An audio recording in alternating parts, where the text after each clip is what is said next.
Now the formation of Adam took place in this wise. On the sixth day, which is the eve of the Sabbath, at the first hour of the day, when quietness was reigning over all the ranks of the angels, and the hosts of heaven, God said, Come ye, let us make man in our image, and according to our likeness. Now by this word us, he mocketh known concerning the glorious persons of the Trinity. And when the angels heard this utterance, they fell into a state of fear and trembling, and they said to one another, A mighty miracle will be made manifest to us this day, that is to say, the likeness of God our Maker. And they saw the right hand of God opened out flat, and stretched out over the whole world, and all creatures were collected in the palm of his right hand. And they saw that he took from the whole mass of the earth 1 grain of dust, and from the whole nature of water 1 drop of water, and from all the air which is above 1 puff of wind, and from the whole nature of fire a little of its heat and warmth. And the angels saw that when these 4 feeble, or inert, materials were placed in the palm of his right hand, that is to say, cold and heat and dryness and moisture, God formed Adam. Now, for what reason did God make Adam out of these 4 materials, unless it were to show that everything which is in the world should be in subordination to him through them?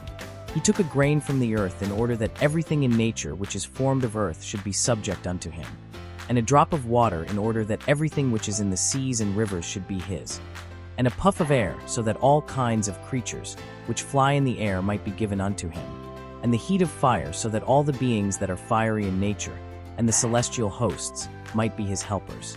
God formed Adam with his holy hands, in his own image and likeness. And when the angels saw Adam's glorious appearance, they were greatly moved by the beauty thereof. For they saw the image of his face burning with glorious splendor like the orb of the sun, and the light of his eyes was like the light of the sun, and the image of his body was like unto the sparkling of crystal. And when he rose at full length, and stood upright in the center of the earth, he planted his 2 feet on that spot whereon was set up the cross of our Redeemer. For Adam was created in Jerusalem.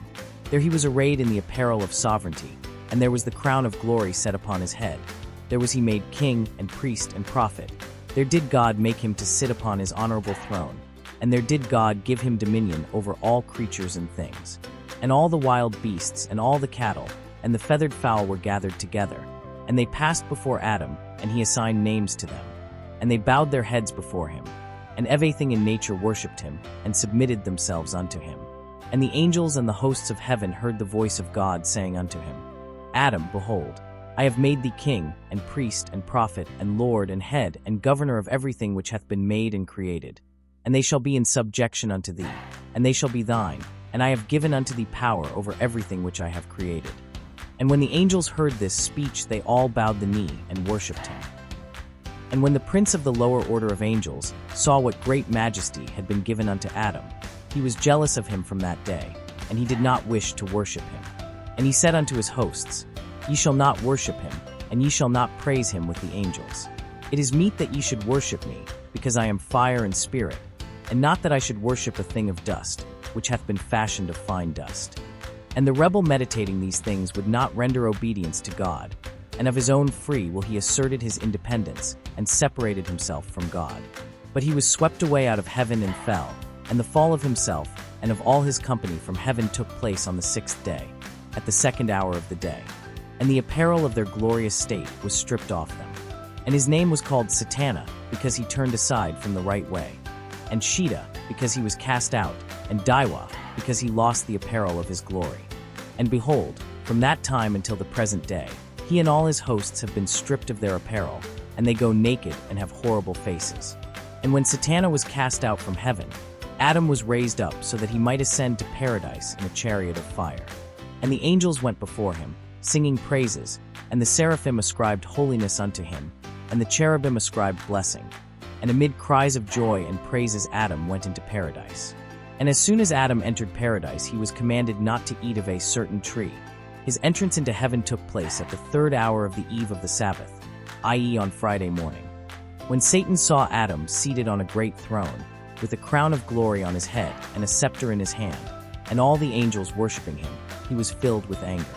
And when God said to him, Come thou also, for thou shalt worship my image and likeness, Satan refused to do so, and assuming an arrogant and insolent manner, he said, It is meet that he should worship me, for I existed before he came into being. When the Father saw his overbearing attitude, He knew that Satan's wickedness and rebellion had reached their highest pitch. He ordered the celestial soldiers to take from him the written authority that was in his hand, to strip off his armor, and to hurl him down from heaven to earth. Satan was the greatest of the angels, and God had made him the commander-in-chief of the celestial hosts. And in the document which Satan held in his hand were written the names of all the angels under his command. Knowing their names, his authority over them was absolute. When God saw that the angels hesitated to take the document from him, he commanded them to bring a sharp reaping knife, and to stab him on this side and that, right through his body to the backbone and shoulder blades, and Satan could no longer stand upright.